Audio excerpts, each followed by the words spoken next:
بسم اللہ الرحمن الرحیم۔ السلام علیکم۔ آپ کو آن لائن کلاسز میں خوش آمدید کہتے ہیں۔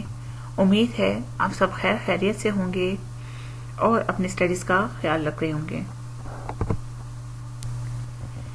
تو جی بچوں، ہم جو پڑھ رہے ہیں وہ ہمارے پاس ہے مضمون مطالعہ پاکستان برائے جماعت نہم، یعنی 9 کلاس کی پاکستان اسٹڈی کو ہم پڑھ رہے ہیں۔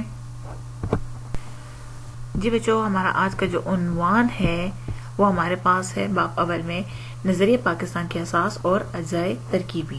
ٹھیک ہے، جنوب ایشیا کے مسلمانوں کی زندگی کا محور جو تھا وہ دین اسلام ہے۔ دین کے ساتھ ان کی محبت اور بحیثیت مسلمان مذہبی شناخت کا تحفظ نظریہ پاکستان کی بنیاد اور محور بنا۔ نظریہ پاکستان کے اجزاء ترکیبی مندرجہ ذیل ہیں۔ اس میں سب سے پہلے ہمارے پاس جو آتا ہے وہ ہے دین اسلام اور عقیدہ توحید۔ نظریہ پاکستان اور مسلمانوں کی جداگانہ قومیت کی جو بنیاد ہے وہ کلمہ توحید ہے۔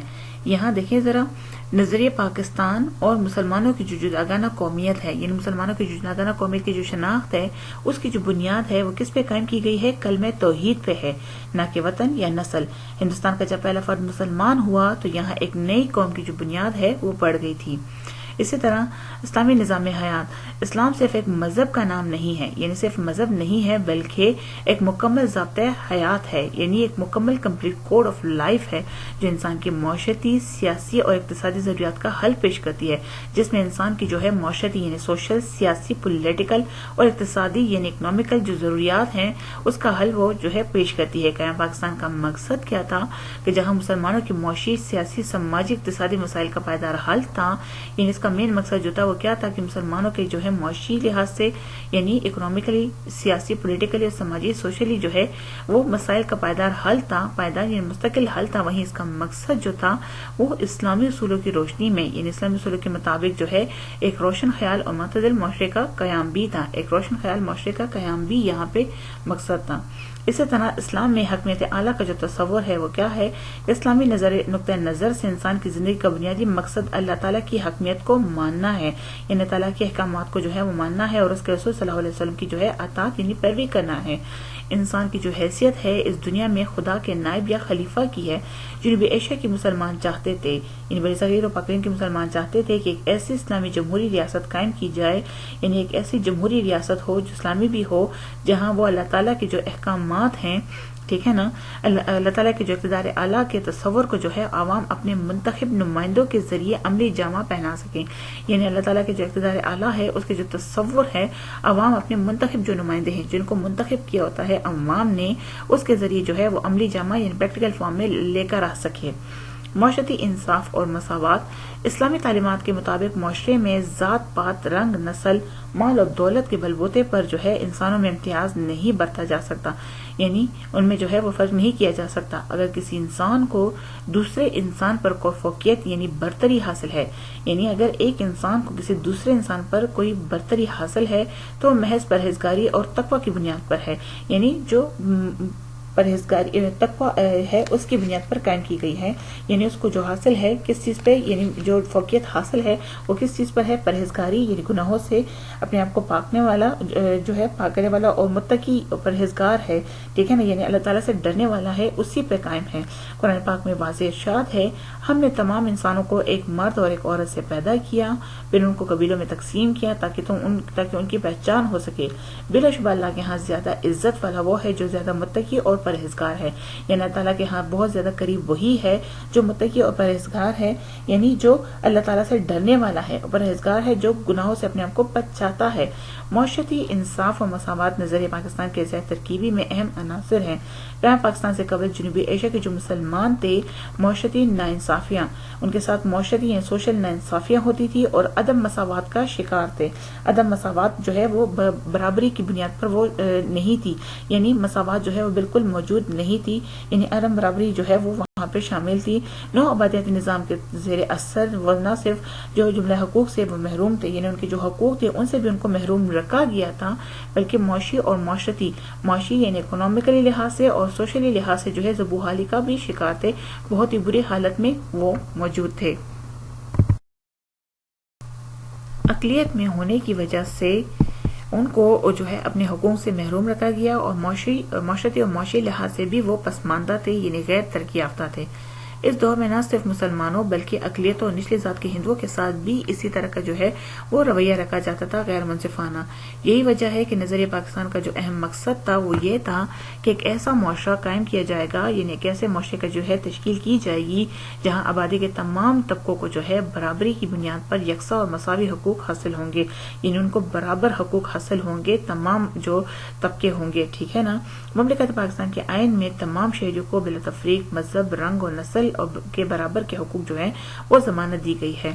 اسی طرح اسلامی طرز جمہوریت ہے، اسلامی ریاست جمہوری اصول پر قائم ہوتی ہے، لیکن اسلامی جمہوریت کا تصور جو ہے وہ مغربی جمہوریت سے مختلف ہے۔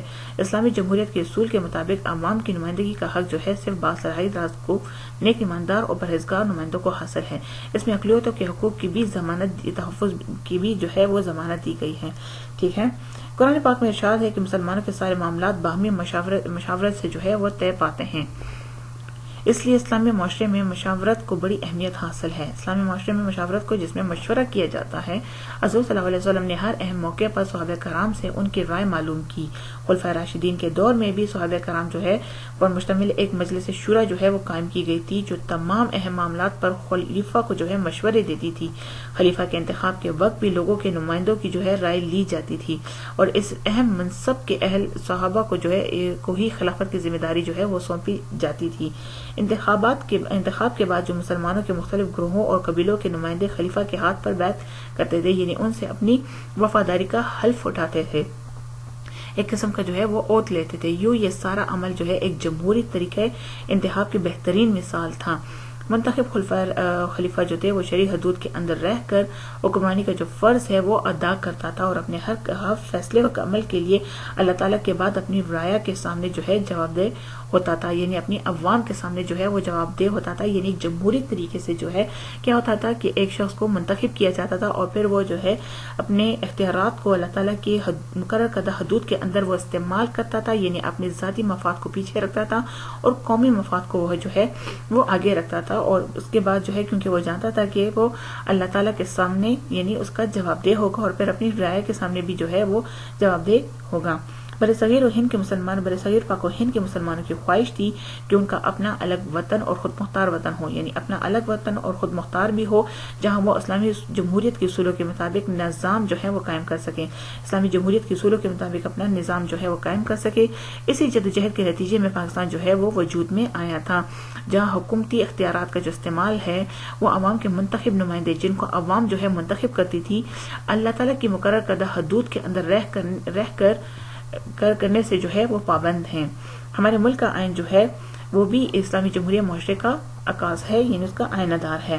قاضی محمد علی جناح نے 14 فروری 1948 کو شاہی دربار CB بلوچستان سے خطاب کرتے ہوئے فرمایا، ہمیں چاہیے کہ ہم اپنی جمہوریت کی جو بنیادیں ہیں صحیح معنوں میں اسلامی تصورات اصولوں پر رکھیں۔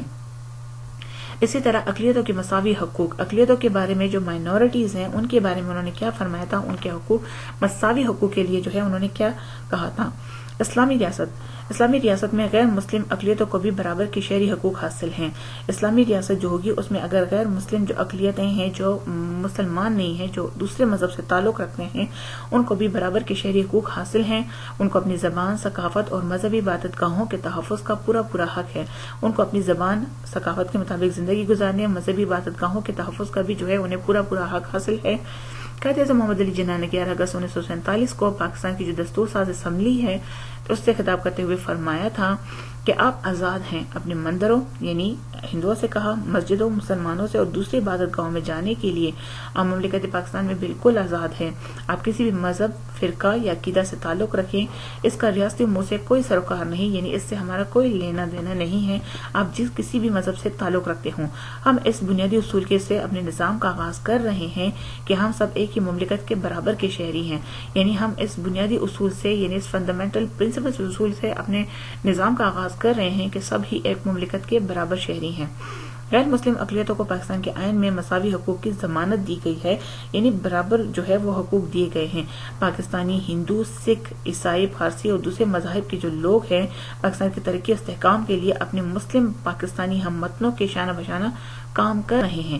ان میں سے کئی لوگ اہم سرکاری اداروں شمول یعنی جس میں شامل جو ہے اس میں ساتھ جو ہے افواج پاکستان بھی ہے اور دوسرے شعبوں میں بھی جو ہے اہم کردار ادا کر رہے ہیں۔ ان غیر مسلم پاکستانی بھائیوں کا جو جذبہ حب الوطنی ہے اقوام عالم کے لیے ایک بہت ہی زبردست قسم کا نمونہ اور مثال بن چکا ہے۔ اب ہم جو بات کریں گے وہ ہمارے پاس ہے دو قومی نظریہ۔ سب سے پہلے آتے ہیں ہم کس کی طرف؟ ارتقاء کی طرف، ٹھیک ہے۔ ارتقاء کا مطلب کیا ہے؟ ارتقاء سے مراد ہے یعنی ارتقاء سے مراد بتدریج ترقی کرنا ہے۔ نظریہ پاکستان میں وہ کی اصلاح میں جو ہے اس سے مراد وہ مراحل یا واقعات ہیں جن سے گزر کر نظریہ پاکستان وجود میں آیا۔ تو دو قومی نظریے کو وہ کہتے ہیں اچھی طرح سمجھنے کے لیے ہمیں جنوبی ایشیا میں مسلمان کی تاریخ پر نظر ڈالنی پڑے گی۔ بر صغیر کے مسلمانوں کا جو اقتدار تھا 8ویں صدی عیسوی کے آغاز میں قائم ہوا اور 1858 میں یعنی 1858 میں جو آخری مغل بادشاہ تھے بہادر شاہ ظفر کی معزولیت جو ہے وہ برقرار رہا، یہ اس کی برطرفی تک جو ہے وہ جاری رہا۔ اسی دوران مسلمان حکمرانوں کی جو اکثریت تھی اس نے اپنی رعایا کے ساتھ اور غیر مسلم رعایا سے جو اپنے لوگ ہیں عوام ہیں جس میں اپنی مسلم اور غیر مسلم رعایا دونوں شامل ہے انصاف سے پیش آئے، یعنی ہمیشہ انصاف سے جو ہے وہ ان کے ساتھ سلوک کیا۔ مغل خاندان کے آخری حکمرانوں میں بیشتر نااہل تھے، ان کی نااہلی کا فائدہ جو ہے وہ انگریز تاجروں نے پر مشتمل ایک ایسٹ انڈیا کمپنی تھی اس نے خوب اٹھایا جو بتدریج پورے ہندوستان پر جو ہے وہ قابض ہو چکی تھی۔ ہم بات کریں گے سر سید احمد خان اور دو قومی نظریہ۔ سب سے پہلے تھوڑا سا ہم سر سید کا جو ہے احمد خان کا تھوڑا سا تعارف دیکھیں گے۔ سر سید احمد خان 17 اکتوبر 1817 کو دلی کے ایک دیندار گھرانے میں جو ہے وہ پیدا ہوئے تھے۔ آپ نے اپنی ابتدائی تعلیم جو ہے وہ اپنے نانا خواجہ فرید الدین احمد خان سے حاصل کی تھی۔ آپ کے جو نانا تھے ایسٹ انڈیا کمپنی کے ملازمت میں تھے۔ سر سید احمد خان کے جو والد تھے وہ بہت ہی زیادہ جو ہے وہ درویش صفت انسان تھے۔ ابتدائی تعلیم میں آپ نے قرآن مجید کا مطالعہ بھی کیا، اسی طرح عربی اور فارسی زبان کے ادب کا بھی جو ہے مطالعہ کیا۔ اس کے علاوہ حساب، طب اور تاریخ میں جو ہے آپ کو مہارت حاصل تھی۔ اگر ہم بات کریں 1857 کی جنگ آزادی میں تو 1857 کی جنگ آزادی کے دوران آپ نے کئی انگریز مرد، عورتوں اور بچوں کی جو ہے وہ جانیں بچائی تھی۔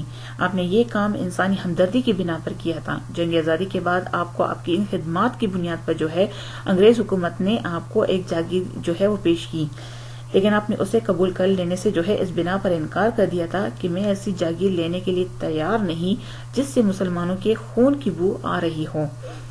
آپ کی ذہانت، قابلیت اور محنت کی وجہ سے انگریزوں نے آپ کو جو ہے وہ سر کا خطاب بھی دیا تھا۔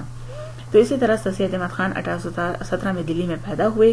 اپنی عملی زندگی کے ابتدائی دور میں سر سید جو ہے متحدہ ہندوستانی قومیت پر یقین رکھتے تھے، یعنی آپ پہلے جو ہے وہ کس چیز کے حامی تھے؟ متحدہ ہندوستانی قومیت پر۔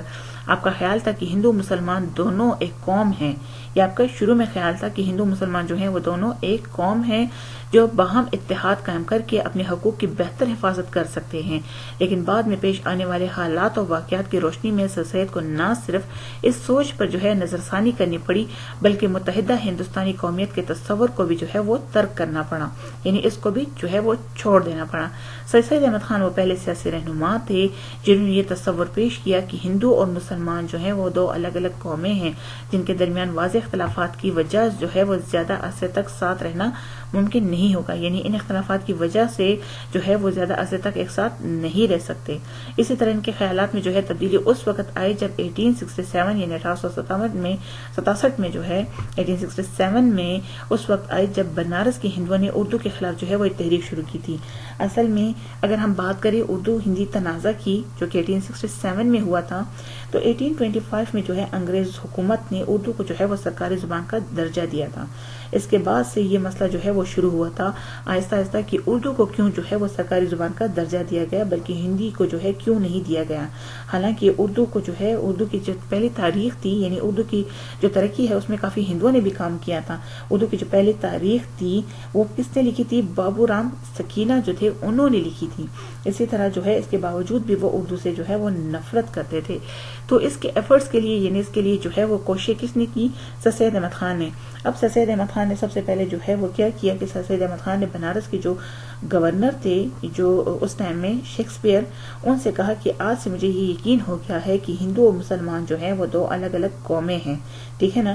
اسی طرح پھر بعد میں اگر ہم دیکھیں 1871 میں تو بنگال کا جو گورنر تھا جارج کیمبل، اس نے نصابی کتابوں سے جو ہے اردو کو مکمل طور پر ختم کر دیا تھا۔ اسی طرح 1900 میں یعنی 1900 میں یو پی کے جو گورنر تھے آرکڈ میک ڈونلڈ، انہوں نے جو ہے وہ عدالتوں سے بھی جو ہے ہر جگہ اردو کو ہٹانا شروع کر دیا تھا، کیونکہ بہت زیادہ ہندوؤں کا جو ہے وہ ان پہ پریشر تھا۔ اور اسی طرح اگر ہم دیکھیں تو یو پی کے اندر اس وقت جو تھی وہ 23 بڑے اخبار تھے، جن میں سے تقریباً 17 جو ہے وہ اردو میں اخبار شائع ہوتے تھے، اور اسی طرح جو ہے وہ صرف 4 جو ہے وہ ہندی میں تھے۔ تو ان کے باوجود جو ہے وہ سب کے باوجود بھی ہندو کے جو ہے ہندی زبان کو جو ہے وہ رائج کیا گیا تھا۔ تو اس کی وجہ سے جو ہے ان حالات کی وجہ سے سر سید احمد خان کے جو خیالات ہے اس میں کافی تبدیلی آئی۔ ہندو جو ہے اردو مخالفت اس وجہ سے بھی کر رہے تھے کہ یہ زبان مسلم دور حکومت میں پروان چڑھی اور اس کا عربی اور فارسی رسم الخط ان کے لیے قابل قبول نہ تھا، یعنی ہندو ہر وہ چیز سے نفرت کرتے تھے جس میں مسلمانوں سے جو ہے وہ جو چیز جڑی ہوئی ہوتی تھی، ٹھیک ہے۔ تو اسی طرح مسلم لیگ اور دو قومی نظریہ جو ہے 1885 میں انگریز ریٹائرڈ افسر جو تھے اے او ہیوم یعنی ایلن اوکین ہیوم نے ایک سیاسی جماعت انڈین نیشنل کانگریس جو ہے وہ قائم کی تھی۔ اگرچہ جماعت ہندو اور مسلمانوں دونوں کی یکساں نمائندگی کا دعویٰ کرتی تھی، یعنی یہ کہتی تھی یکساں مطلب دونوں کی ایک ساتھ جو ہے وہ نمائندگی کا دعویٰ کرتی تھی، اس کا دعویٰ تھا کہ ہندو مسلمان دونوں کے لیے بات کرے گی، لیکن اگر دیکھا جائے تو اس پہ زیادہ تر غلبہ جو تھا وہ ہندوؤں کا ہی تھا، مگر اس پر جو غلبہ تھا وہ ہندوؤں کا جو ہے وہ غلبہ تھا، اور اس کی جو بیشتر پالیسیاں اور مطالبات تھی مسلمانوں کے مفادات کے یکسر منافی تھی۔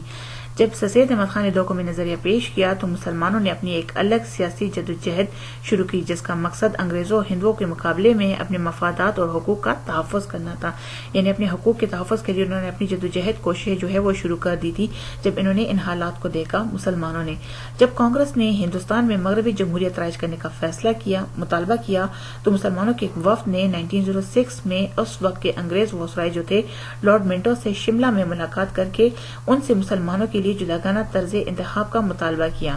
لارڈ منٹو نے جب یہ ان کے مطالبات بڑے ہمدردانہ طریقے سے جو ہے وہ سنے، یعنی بڑے ہمدردی سے کے ساتھ جو ہے ان کی سنا، اور انہیں بتایا کہ آئندہ اصلاحات میں جو ہے مسلمانوں کے مطالبات کو جو ہے شامل کرنے کی کوشش کی جائے گی، تاکہ مسلمان اسی اصولوں کے تحت جو ہے اپنے نمائندے کا انتخاب کر کے قانون ساز جو کونسل ہے اس میں اپنی نمائندگی کو یقینی بنائے۔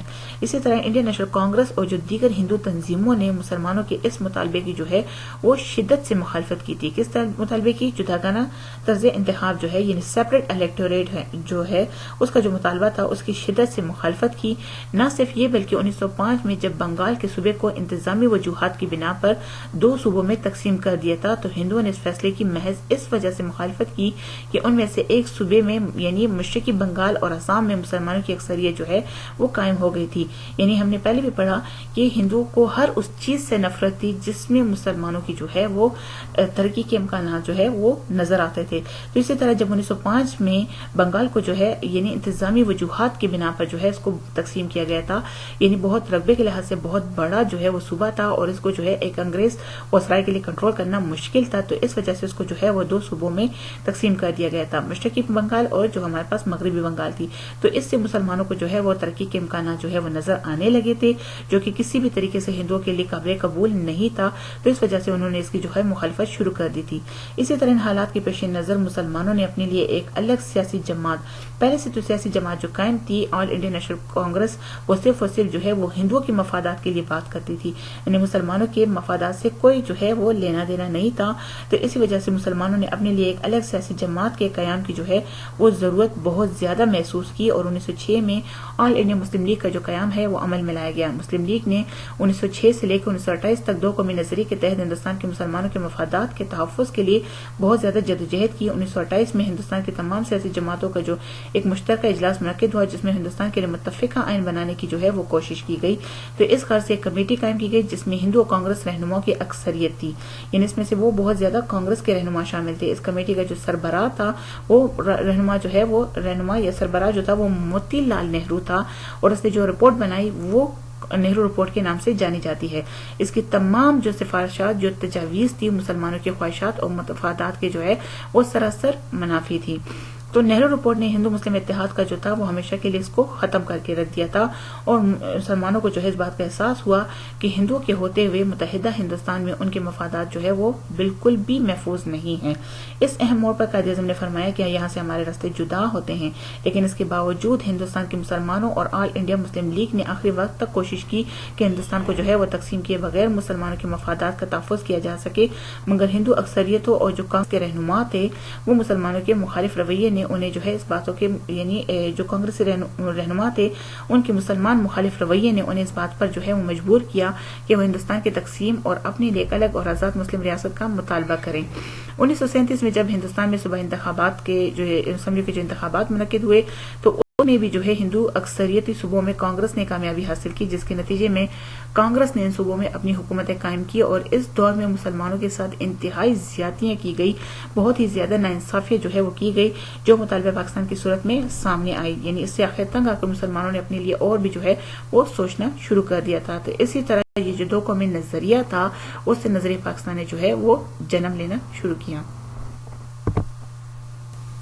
تو امید ہے بچوں آپ کو سمجھ آ گئی ہوگی۔ آخر میں ہماری دعا ہے کہ جہاں رہیں خیر خیریت سے رہیں۔ آپ کا بہت شکریہ۔